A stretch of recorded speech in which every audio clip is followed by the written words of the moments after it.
Hello, everyone. Welcome to another episode of Bravo Tea with Jared B. I am your host, the only host, Jared B. We have made it to Friday, y'all, and it is 4th of July weekend.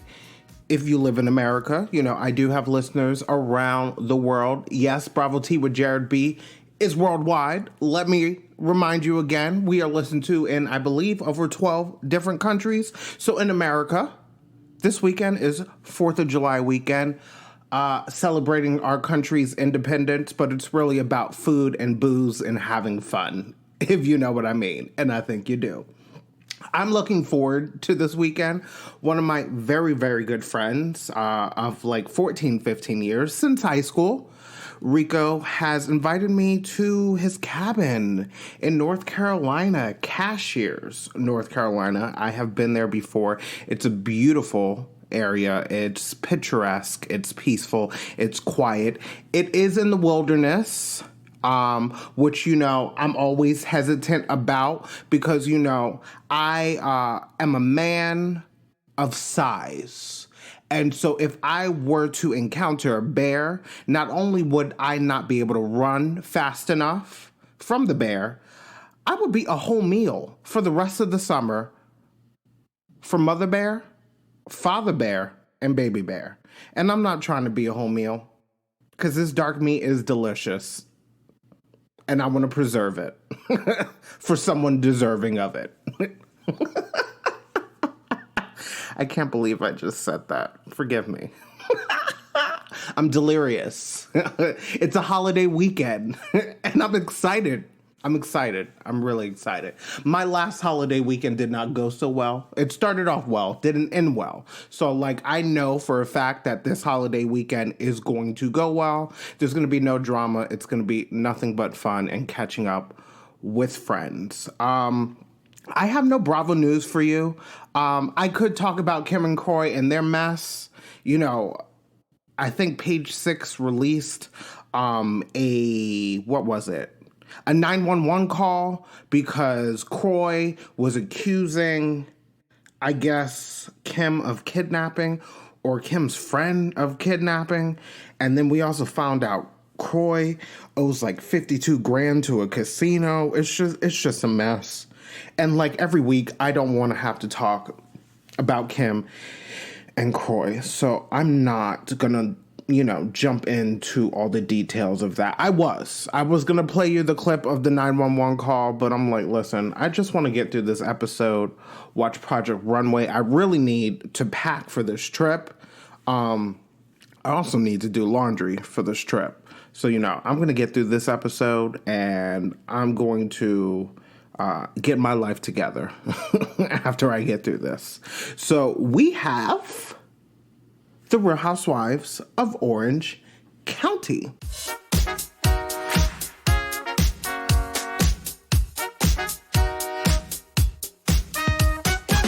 This is season 17, episode 4, titled You Can't DB Serious, which I believe DB stands for Heather Dubrow, possibly. So we start off with shopping with Tamra, Jen, and Heather.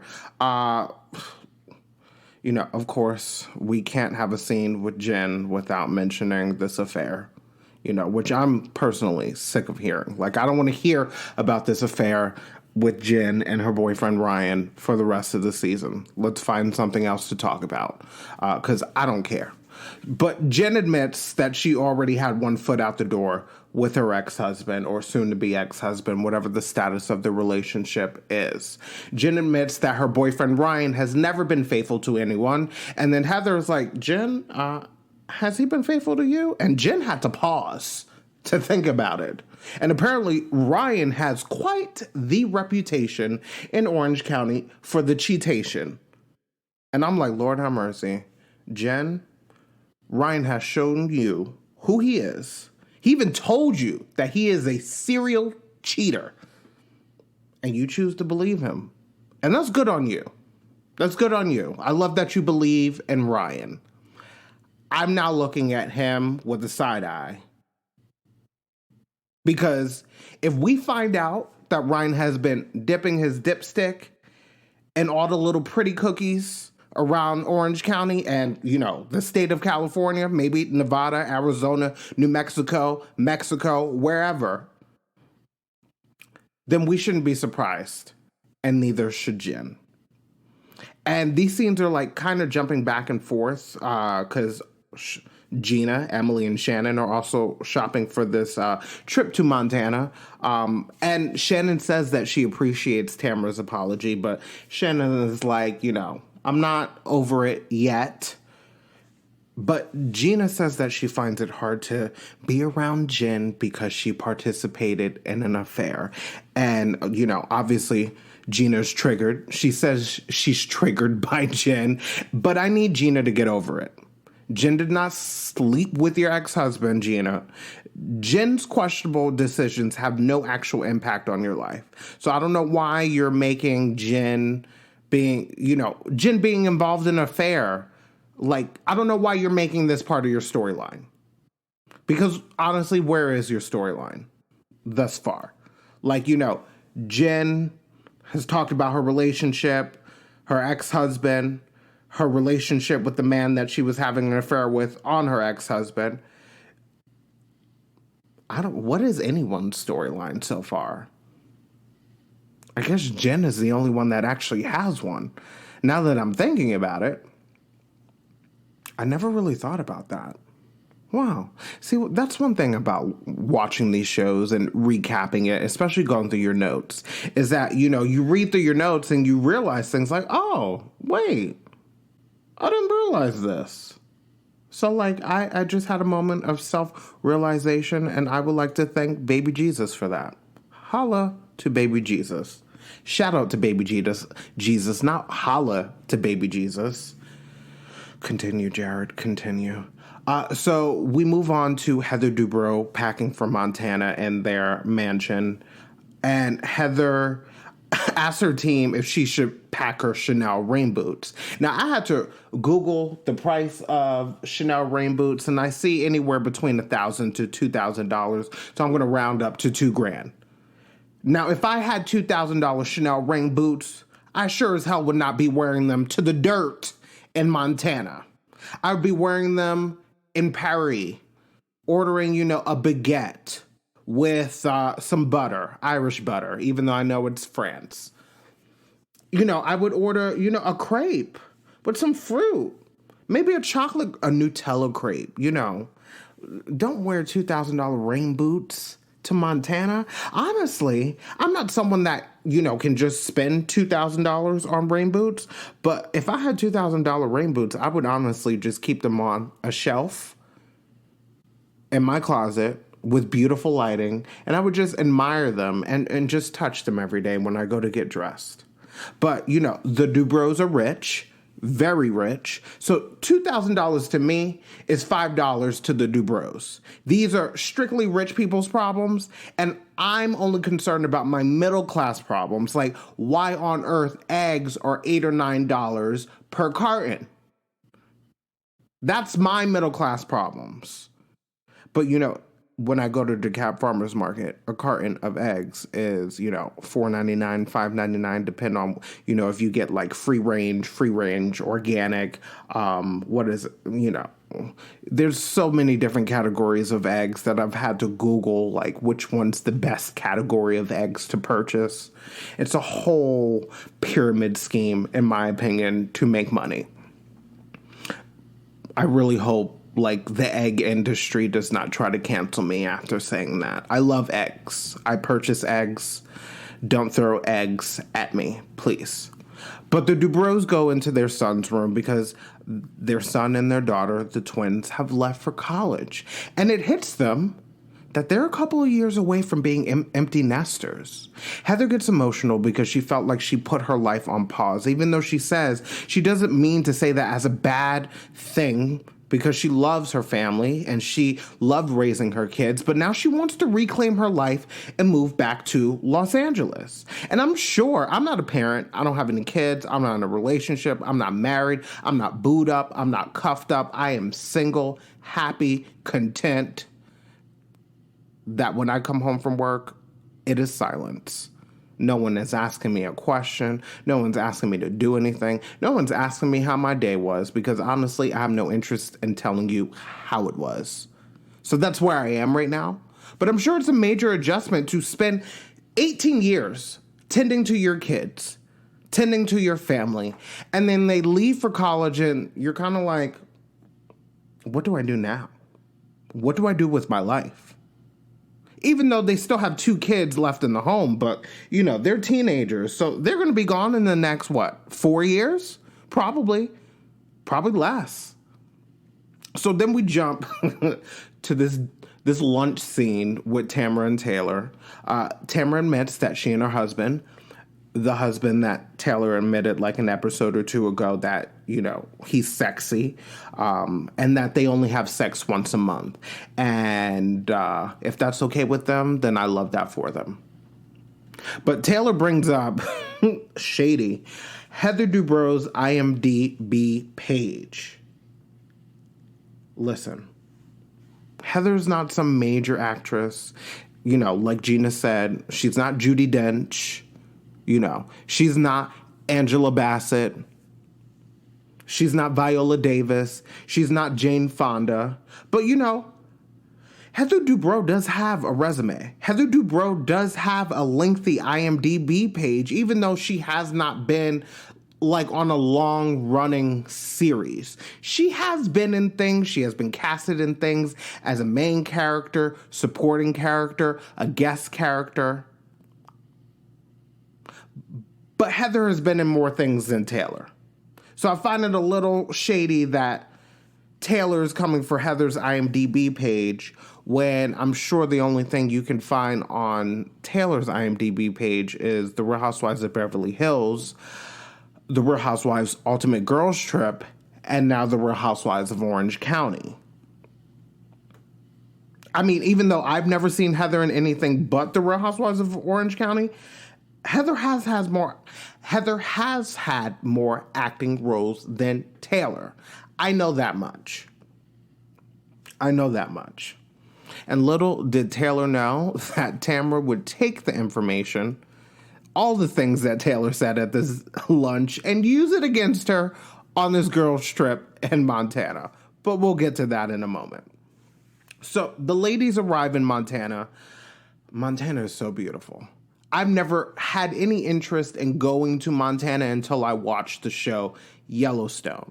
That is one of my favorite shows. I am so sad that Kevin Costner he decided he's not returning to the second half of this Yellowstone season. I wonder what they're going to do with his character. There's rumors that there's now going to be a spinoff or a continuation of Yellowstone with Matthew McConaughey. I don't know if he's going to play like another Dutton that just came out of nowhere, maybe a cousin Dutton, but this is not a Yellowstone podcast. So the only reason why I now want to go to Montana is because of the show Yellowstone, even though the show Yellowstone is filmed in Utah. But I one day want to buy acres of land and build a ranch in Montana, preferably Big Sky, Montana, so I can ski in the wintertime. Like in my mind, I'm rich and I buy all these properties I also would love to purchase a villa in Italy, like the Tuscany region, but near the ocean. And in my mind, with this villa in Italy, with this ranch in Montana, with my compound in Costa Rica, I just invite friends on my private jet. I'm like, do you guys want to go to Montana for New Year's Eve? And we can do, some skiing and then some snowboarding, a little après ski after that, bring in the new year. That's the kind of rich friend I would be in my mind. So yes, I would love to buy a ranch or build a ranch in Montana. And even though I have a love-hate relationship with nature, I kind of went into that in the beginning of this podcast episode. I am someone that appreciates the peace and tranquility that nature brings a person, that brings you, that brings me. But I also am not a fan of the elements of nature, like the bugs. I live in Atlanta, Georgia right now, and you probably can't hear it, but there's like things creaking and making bugs, making noises. It's nighttime, and like you go outside, you turn on the porch light, and things start flying at you. Like, that's what I don't like about nature. And also, like, the potential to be killed by something, like, a rattlesnake or a bear or a mountain lion, or, I fall to my death off a cliff because I'm hiking. And I know that I sound super paranoid right now, and like maybe those things are rare, but let me tell you something about me. I have a pretty good track record with rare things happening. If you know me, you know what I'm talking about. 11, 12 years cancer-free. Holla. And that cancer was rare. So I'm just paranoid that, like, that's why when I go on vacation and I go on the ocean, I wear a shark band. Because even though shark attacks are rare, I might be the rare case that gets attacked by a shark. And then I come out the water and I'm missing a leg. And then I have to like transform my whole life and learn how to, be legless because a shark decided to attack me. So that's why I get in the ocean with my shark band. And anytime I go on vacation, like when I went to Costa Rica for my 30th birthday, best believe I got on Google and I Googled the most deadly animals and bugs in Costa Rica. I had to. You have to know what you're stepping into. I need to know what the marine life looks like in the ocean in Costa Rica. I need to know if I'm going to encounter poisonous frogs, poisonous snakes, if I'm going to encounter a jaguar, which they do exist. I did not see one.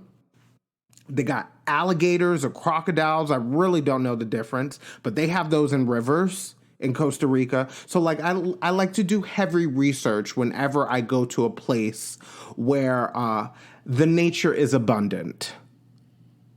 I'm really going like off on like some random tangents, but this is going to be a short episode, so I'm trying to give you like something more than like 20 minutes to listen to. I'm sorry. Forgive me. I'm also very excited about this weekend. But the ladies arrive at the ranch and they're choosing their rooms. And Shannon Storms Bedore is not satisfied with anything, which I find very annoying. Shannon, this is Montana. You are on a ranch. This is not the Four Seasons. Suck it up. I would just be happy that I'm not sleeping on a pull-out couch or a blow-up mattress. And not that there's anything wrong with that. I have slept on a pull-out couch on a trip with friends. I have slept on an air mattress. Matter of fact, 2 years ago when I went to go visit my friend Rico in New York City, being the bougie person I am, I purchased like a $150 queen-size blow-up mattress that's pillow top and sits high off the ground, and I sent it to Rico's apartment. So when I arrived, I had a blow-up mattress to sleep on. And, I couldn't fit that blow-up mattress in my luggage, so I left it with my friend Rico. But in my own apartment, I have the same blow-up mattress because if I have a friend that stays over, maybe we go out, they don't go home, they crash here, I want a comfortable place for my guests to sleep, even though I have a very comfortable L-shaped couch. But like I'm pretty low maintenance when it comes to accommodations. As long as like I feel safe in a place and the place is like clean. Like when I stay in an Airbnb or when I stay in a hotel, I always bring cleaning products with me. So I like Lysol, I sanitize, I deep clean everything. Everything. I wipe down remotes, chairs, beds, the dresser. Everything. So like even though like I have high standards for comfort when it comes to my accommodations, I'm also low maintenance in a way where I'm not going to complain about where I'm sleeping or like this room is not up to my standards. But the ladies sit down to eat after their bull ride. I would love to do a bull ride. I'm afraid. I don't want to get hurt. I'm afraid of everything. I'm afraid of everything. I should probably outsource that to my therapist.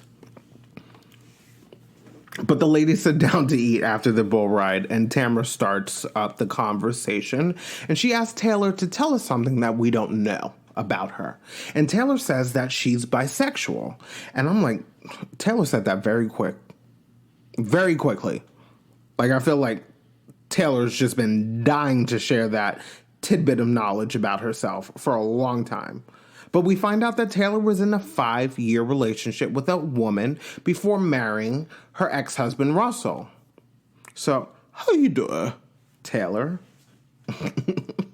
I stole that from the wonderful, the legendary Wendy Williams, because back in the day when Wendy Williams had a radio show, when she felt like someone was gay, or when someone admitted that they were, or bi, or there were rumors about someone's same-sex activities, word on the street, Wendy would always be like, how you doing?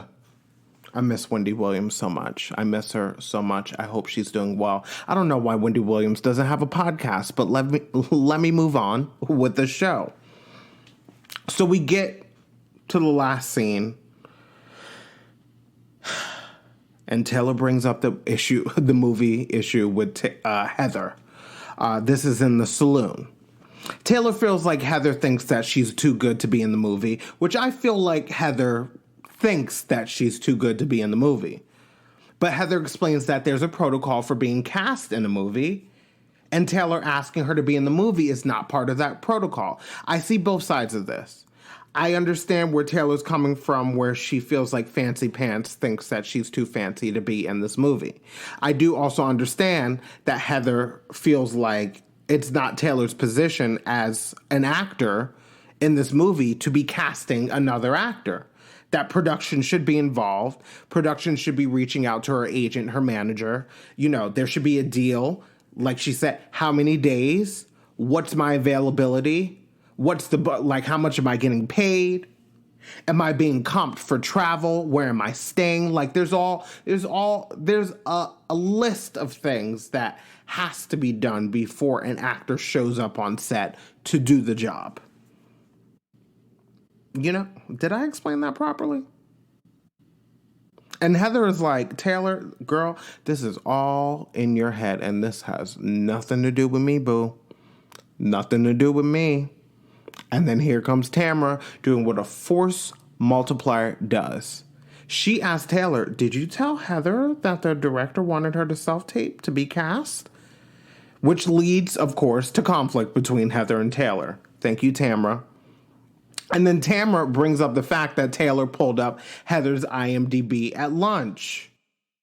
Listen, Tamra is throwing everyone under the bus this season. She wants to so badly hold on to this orange. So she is just pulling out all the tricks. Tamra is doing all the things necessary to make sure that she does not get fired again. But in this little exchange between Taylor and Heather, in my personal opinion, I think Taylor's being shady as F. Taylor mentions the fact that Heather did a show for 22 episodes, and she was like, that's such a long run.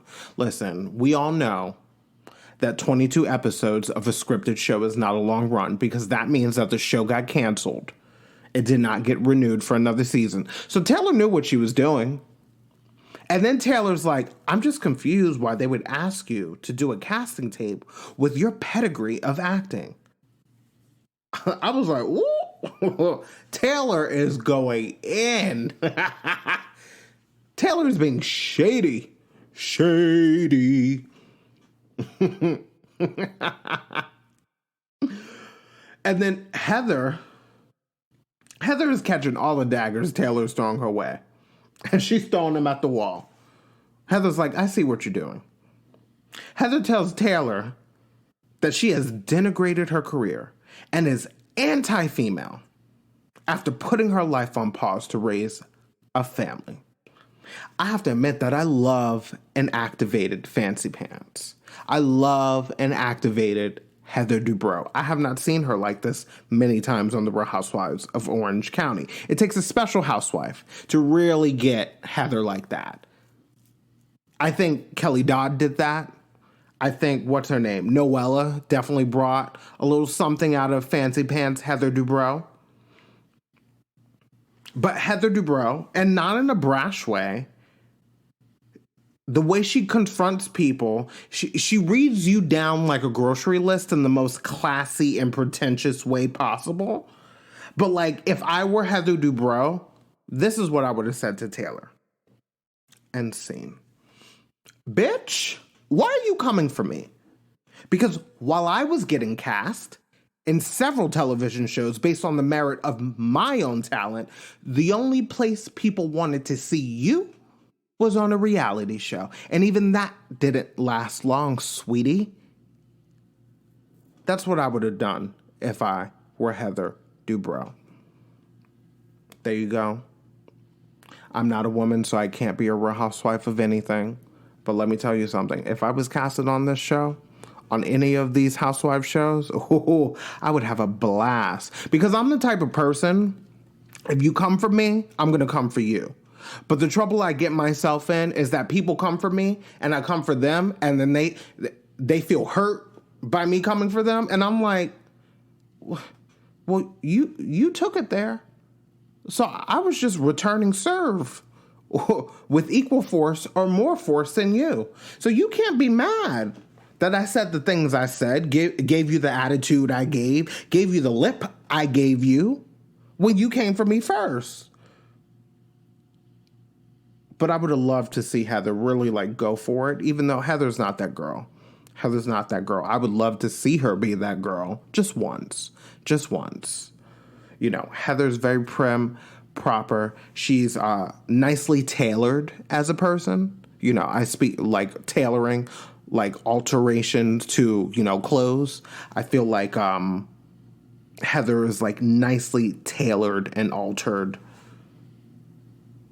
And, you know, I used to feel like, you know, is this the real Heather? But after years of watching this show, this is the real Heather Dubrow. This is the real one. And then, of course, this episode ends with a to be continued. I hate when shows end with the to be continued. If you're going to end with the to be continued, at least give us 2 episodes at once. Because I don't want to wait another week to see what's going to happen. And, you know, it's not like, you know, Heather's going to throw a glass of champagne in Taylor's face. Like, I'm sure this to be continued, whatever's going to happen, is not going to be that major. But I'll be watching. I'll be watching. And I'll be talking about it. But that's it for the Real Housewives of Orange County. That's it. It's not much to talk about. It's like, it's weird with the Real Housewives,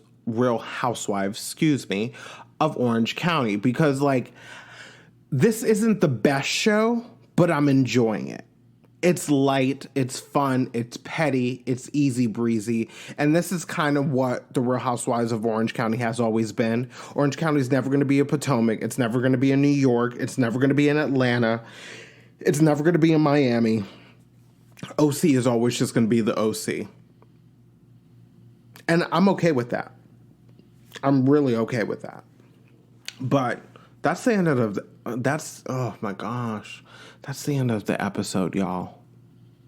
Every time I say that's the end of the episode too fast, I sound like I'm stuttering. Stutter, stutter, stutter, stutter. Stutter, stutter, stutter, stutter. Who's that song by? Is it by Joe? R&B singer Joe? If I'm not mistaken? Or was it Drew Hill? I need to look that up. But like I said, this is the end of the episode. I just want to let everyone know that next week is going to be a different kind of week because we don't have a new episode of The Real Housewives of Atlanta on Sunday. And Summer House, Martha's Vineyard is done for the season. So can't talk about that. And there's no reunion. So the only show that's airing next week is The Real Housewives of Orange County. So the only episode that will be coming out next week will be next Friday. Which, I'm cool with. Luckily, after tomorrow, I don't go back to work until next Friday. So I'm very happy to have Saturday, Sunday, Monday, Tuesday, Wednesday, Thursday. 6 days off work. I don't even know what I'm going to do with myself. Last time I had 6 days off of work is when I went to Costa Rica, March of last year. So this is like a much needed getaway for me this weekend. I'm sorry I'm so excited. I know you guys don't listen to this to hear about what I'm doing this weekend. But can you just let me be happy? Can you just let me be excited to just relax and have fun in the company of my friends, But yes, next week is only going to be one episode. And I believe that the week after that, The Real Housewives of Atlanta comes back. And then we also have, even though I won't be talking about it, we have, it should be the season finale of Below Deck Sailing Yacht. If you are not watching the season of Below Deck Sailing Yacht, please do. This is the best season they have had. And luckily with Below Deck, you don't have to watch prior seasons to know what's going on. But I have been the person to jump in, OG Below Deck, the first Below Deck. I don't think I started watching that show until maybe season 5 or season 6. And I had no interest in going back and seeing old episodes, even though Bravo will often play a marathon of old Below Deck episodes. So that's when I jump in and catch up on the episodes I have not seen of Below Deck. So next week we have Atlanta, we have Below Deck season finale, we have The Real Housewives of Orange County, and then after that, I believe we have Luann and Sonia's show, Return to Crappy Lake. And I think possibly after that is the premiere of season 14 of The Real Housewives of New York. July 16th, y'all. July 16th. Give the show a chance. For all those legacy New York lovers, I know you guys are salty because there's a new cast, and I see a lot of you on Instagram and Twitter, and you're like, what makes these ladies a housewife? These are not the Real Housewives of New York. I hate to break it to you, but you guys don't do the casting, and you guys don't control who's a housewife. You know who crowns a housewife? Bravo. Not you. And if you love Real Housewives legacy cast, guess what? Subscribe to Peacock. And you can watch seasons 1 through 13 as many times as you want. And I say that because sometimes when I have a lazy weekend in my apartment, I will often go back to, season 3 of The Real Housewives of New York, or season 7, 8, or 9 of The Real Housewives of New York. So I get the love for legacy New York. But I need you guys to not be so afraid of change. Change is good. Change is good, change is healthy. Step outside your comfort zone and give these ladies a chance. And don't come into the show thinking that, it's going to be like the old cast, because it's not. Andy has said several times, this is a different show. And I'm okay with that. Because honestly, I was sick of these middle-aged drunk broads. All they were doing is, getting wasted and arguing. And no one has really had a storyline on that show for a couple of seasons. So I'm excited for these new ladies of The Real Housewives of New York. I hope you guys will give them a chance. Lord, if those ratings are low, Bravo fans are going to be going in. But I'm excited. Thank you for joining us today. I don't know why I say us, because it's just me. But it takes a village to make a podcast. And so it's not just me doing it. I'm speaking. And, I type my things when to add transition music to a certain part of the show. I will add notes and send it to my friend, Derek, who produces the podcast, who edits everything. So that's why I say us, because it's not just me. Even though I'm the voice of the show, I could not do this without Derek. So shout out to Derek if he hears this when I send this episode to him after I finish recording, because I have to convert it to MP3 and then email it and then type an email with all my notes of when to do this and add this and like, here's the episode description. So shout out to Derek. But thank you for listening. Don't forget to like, subscribe, give us reviews, tell your friends, your family, your coworkers, your loved ones about this podcast. You can follow us on Instagram at Bravo T with Jared B. Follow us on Twitter at Bravo T with JB. That's all the Bravo T I have for you. I love you for listening. I hope you all have a wonderful weekend. If you are in America and you're listening, be safe.